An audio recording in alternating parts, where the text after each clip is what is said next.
Aprende filosofía con el mundo de Sofía. Capítulo 19. Spinoza. Dios no es un titiritero. Llevaban mucho tiempo sentados sin decir nada. Al final Sofía dijo algo solo para desviar los pensamientos de Alberto. Descartes debió de ser una persona muy singular. ¿Se hizo famoso? Alberto respiró hondo un par de veces antes de contestar. Ejerció una gran influencia. Lo más importante quizás fue la influencia que tuvo sobre otro gran filósofo.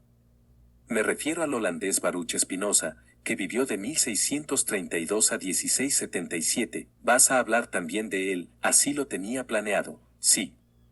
No nos dejemos detener por provocaciones militares, soy todo oídos. Spinoza pertenecía a la comunidad judía de Ámsterdam, pero pronto fue excomulgado y expulsado de la sinagoga por heterodoxo. Pocos filósofos en la era moderna han sido tan calumniados y perseguidos por sus ideas como este hombre.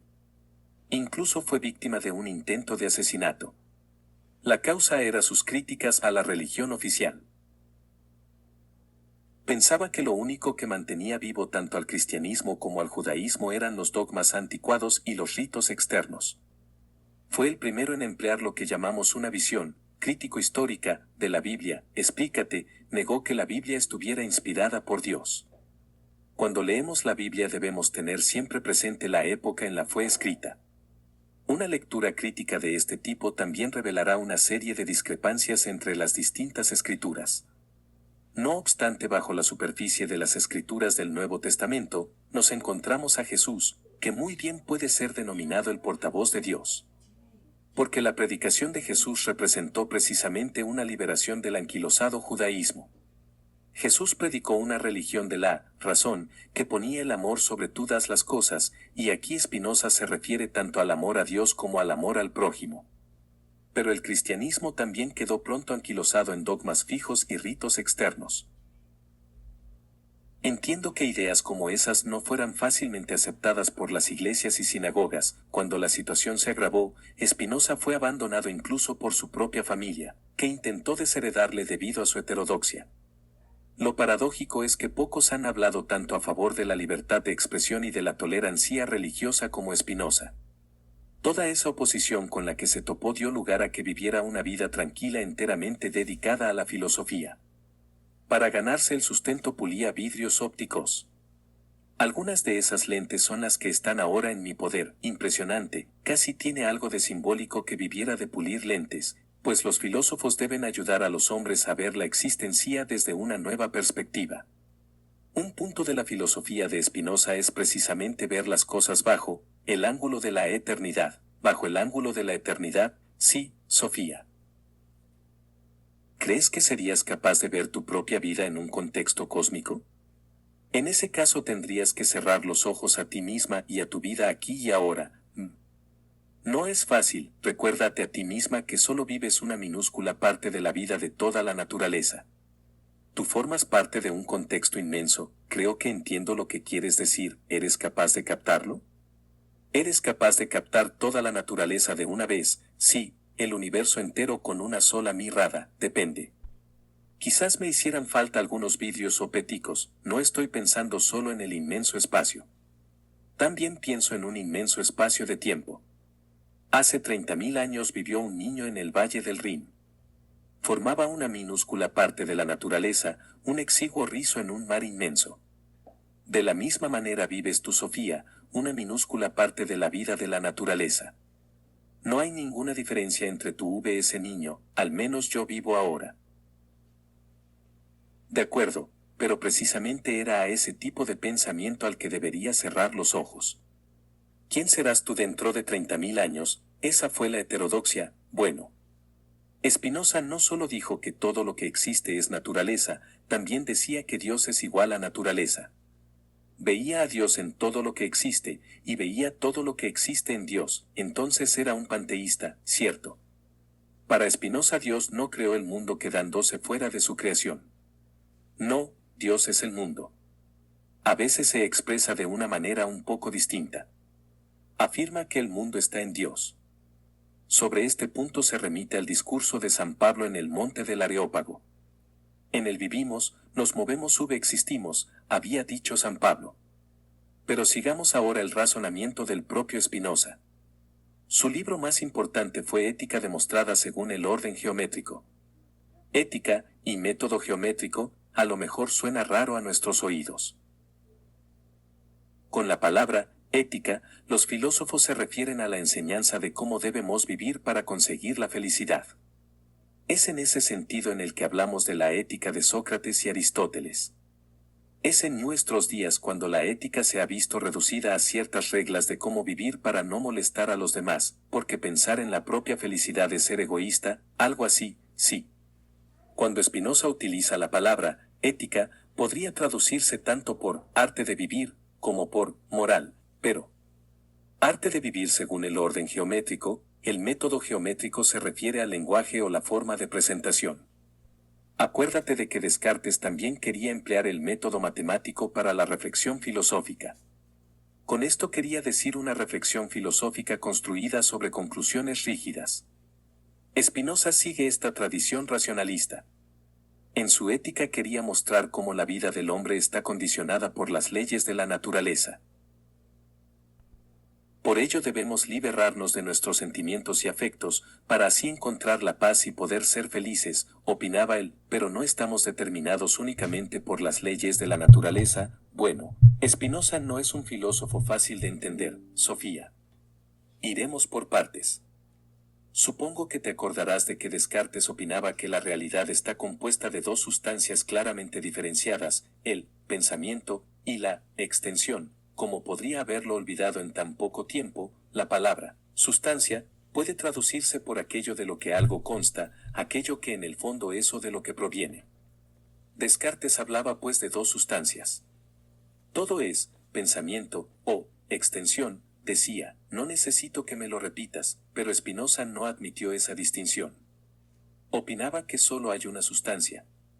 Todo lo que existe proviene de lo mismo, decía. Y lo llamaba sustancia. Otras veces lo llamaba Dios o naturaleza. Por lo tanto, Spinoza no tiene una concepción dualista de la realidad como la tenía Descartes.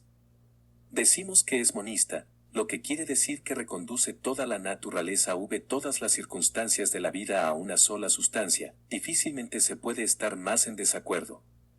La diferencia entre Descartes y Spinoza no es tan grande como a veces se ha dicho. También Descartes señaló que solo Dios existe por sí mismo. No obstante, cuando Spinoza equipara a Dios con la naturaleza, o a Dios con la creación, se aleja mucho de Descartes y también de los conceptos judíos y cristianos, porque en ese caso la naturaleza es Dios, y se acabó. Pero cuando Spinoza emplea la palabra naturaleza, no solo piensa en la naturaleza extensa. Con sustancia, Dios, o naturaleza, quiere decir todo lo que existe, también lo relativo al espíritu, es decir, pensamiento y extensión, pues eso. Según Spinoza, los seres humanos conocemos dos de las cualidades o formas de aparición de Dios. Spinoza llama a estas cualidades atributos de Dios, y esos atributos son precisamente el pensamiento y la extensión de Descartes. Dios, o la naturaleza, aparece, bien como pensamiento, bien como materia extendida. Puede que Dios tenga muchas más cualidades, además del pensamiento y la extensión, pero solo estos dos atributos son conocidos por los hombres, vale, pero me parece una manera muy retorcida de decirlo, sí, hay que utilizar martillo y cincel para penetrar en el lenguaje de Spinoza. Por lo menos es un consuelo que uno al final encuentre una idea tan cristalina como un diamante, la estoy esperando, todo lo que hay en la naturaleza es por tanto pensamiento o extensión. Cada uno de los fenómenos con los que nos encontramos en la vida cotidiana, por ejemplo una flor o un poema, constituyen diferentes modos del atributo del pensamiento o de la extensión. Una flor es un modo del atributo de la extensión, y un poema sobre esa misma flor es un modo del atributo del pensamiento. Pero las dos cosas son en último término la expresión de sustancia, Dios o naturaleza, vaya tío, pero solo es su lenguaje lo que es complicado. Debajo de esas formulaciones tan retorcidas hay una maravillosa conciencia tan extremadamente sencilla que el lenguaje cotidiano no es capaz de explicar. A pesar de todo creo que prefiero el lenguaje cotidiano, está bien. Empezaré por ti. Cuando te duele la tripa, quien sufre el dolor, tú lo has dicho. Yo, correcto. Y cuando más adelante piensas en aquella vez en que te dolió la tripa, entonces ¿quién piensa? También yo, porque eres una sola persona que en un momento puede tener dolor de tripa y en otro ser presa de una emoción.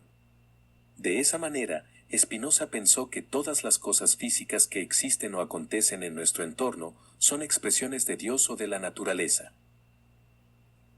Así, todos los pensamientos que se piensan son pensamientos de Dios o de la naturaleza.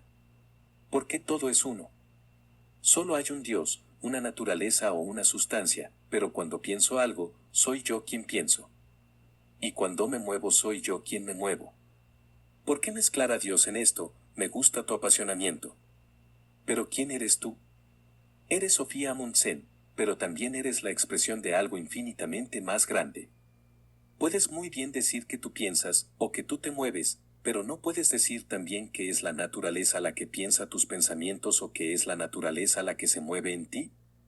Es más bien una cuestión de la lente con que se mire. ¿Quieres decir que no decido sobre mí misma? Bueno, a lo mejor tienes una especie de libertad para mover el dedo meñique, si quieres.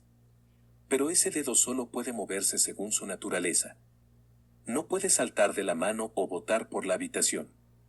De la misma manera también tú tienes tu lugar en el todo, hija mía. Eres Sofía, pero también eres un dedo en el cuerpo de Dios, de modo que es Dios quien decide todo lo que hago, o la naturaleza o las leyes de la naturaleza. Spinoza pensaba que Dios, o las leyes de la naturaleza, son la causa interna de todo lo que ocurre. Él no es una causa externa, porque Dios se expresa exclusivamente mediante las leyes de la naturaleza. No sé si veo la diferencia. Dios no es un titiritero que tira de todos los hilos y así decide todo lo que ocurre. Un titiritero dirige a los títeres desde fuera y es por lo tanto la causa externa de los movimientos de los títeres. No es así como Dios dirige el mundo. Dios dirige el mundo mediante las leyes de la naturaleza. De esa manera Dios o la naturaleza es la causa interna de todo lo que ocurre. Es decir, que todo lo que ocurre en la naturaleza ocurre necesariamente. Spinoza tenía una visión determinista de la vida de la naturaleza. Me parece haberte oído decir algo parecido antes. Tal vez estés pensando en los estoicos. También ellos afirmaron que todo ocurre necesariamente. Por eso era tan importante responder a todo lo que sucede con una serenidad estoica. Los hombres no debían dejarse llevar por sus emociones. Esta es también, muy resumida, la ética de Spinoza. Creo que entiendo lo que quiere decir. Pero no me gusta pensar que no decido sobre mí misma. Vamos a centrarnos de nuevo en aquel niño de la edad de piedra que vivió hace 30.000 años. Conforme iba creciendo tiraba jabalinas a los animales salvajes, amó a una mujer que se convirtió en la madre de sus hijos, y además seguramente adoraba a los dioses de la tribu. ¿Piensas que él decidiría todo esto? No sé, o piensa en un león en África.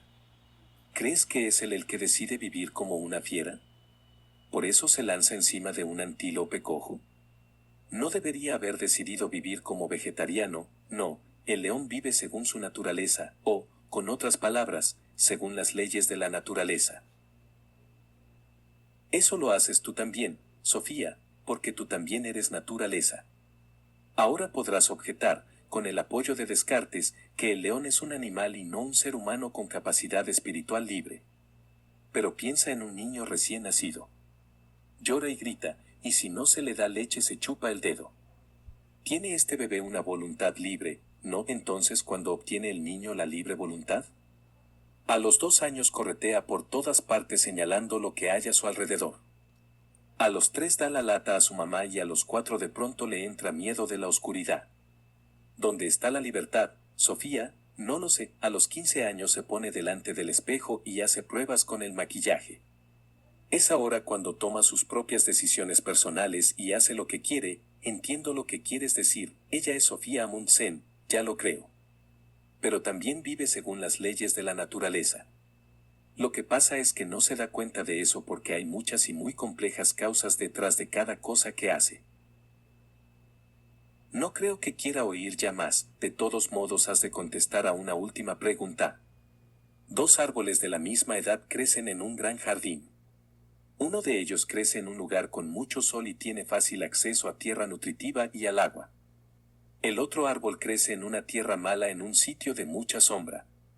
¿Cuál de los dos árboles crees que se hará más grande? ¿Y cuál de los dos dará más frutos? Naturalmente, el árbol que ha tenido las mejores condiciones de crecimiento. Según Spinoza, ese árbol es libre.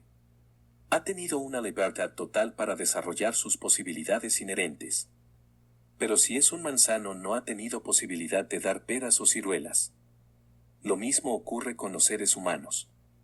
Se nos puede inhibir nuestra evolución y nuestro crecimiento personal, por ejemplo, mediante determinadas condiciones políticas. De esa manera, una fuerza exterior nos puede poner impedimentos. Solo vivimos como seres libres cuando podemos desarrollar, libremente, nuestras posibilidades inherentes. Pero estamos tan determinados por disposiciones internas y condiciones externas como aquel niño del Valle del Rin en la Edad de Piedra, el león de África o el manzano del jardín. Estoy a punto de resignarme. Spinoza afirma que solo un ser que plenamente es la causa de sí mismo puede actuar en total libertad. Solo Dios o la naturaleza presentan una actividad así de libre no casual. Un ser humano puede esforzarse por conseguir una libertad que le permita vivir sin presiones externas. Pero jamás conseguirá una voluntad libre. Nosotros no decidimos todo lo que ocurre con nuestro cuerpo, que es un modo de la tributud de la extensión. Tampoco elegimos lo que pensamos. El hombre no tiene por tanto un alma libre, que está más o menos presa en un cuerpo mecánico. Eso me resulta un poco difícil de entender. Spinoza pensaba que son las pasiones de los seres humanos, por ejemplo la ambición, el deseo, las que nos impiden lograr la verdadera felicidad y armonía. No obstante, si reconocemos que todo ocurre por necesidad, podremos lograr un reconocimiento intuitivo de la naturaleza como tal. Podremos llegar a una vivencia cristalina del contexto de todas las cosas, de que todo es uno. La meta es captar todo lo que existe con una sola mirada panorámica. Hasta entonces no podremos alcanzar la máxima felicidad y serenidad de espíritu. Esto fue lo que Spinoza llamó ver todo, subespecie eternitatis, y que significa ver todo bajo el ángulo de la eternidad. No fue por donde empezamos, y por donde tenemos que acabar. Me tengo que ir corriendo a casa. Alberto se levantó y bajó a la mesa una gran fuente de fruta de la librería. ¿No quieres una fruta antes de irte? Sofía se sirvió un plátano. Alberto cogió una manzana verde. Ella rompió la parte superior del plátano y empezó a quitar la cáscara. Aquí pone algo, dijo de repente. ¿Dónde? Aquí, en la parte interior de la cáscara del plátano. Parece como si estuviera escrito algo con rotulador negro. Sofía se inclinó hacia Alberto para enseñarle el plátano. Aquí estoy de nuevo, Hilde. Estoy en todas partes, hijita. Felicidades. ¡Qué divertido!, dijo Sofía. Se vuelve cada vez más astuto, pero no es totalmente imposible. ¿Sabes si se cultivan plátanos en el Líbano? Alberto dijo que no con la cabeza. No me lo comeré, déjalo entonces. Una persona que escribe felicitaciones a su hija en el interior de un plátano no pelado tiene que estar loco. Pero también tiene que ser bastante listo. Sí, las dos cosas. Entonces podemos afirmar aquí y ahora que Hilde tiene un padre listo. No es tonto, vamos, ya lo dije. Y entonces puede que sea él quien te hiciera llamarme Hilde la última vez que estuve aquí.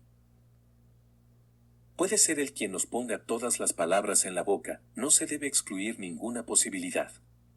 Pero hay que dudar de todo. Por lo que sabemos, puede que toda nuestra existencia sea un sueño, pero no debemos precipitarnos. Todo puede tener una explicación más sencilla. Sea lo que sea, tengo que darme prisa. Mi madre me está esperando.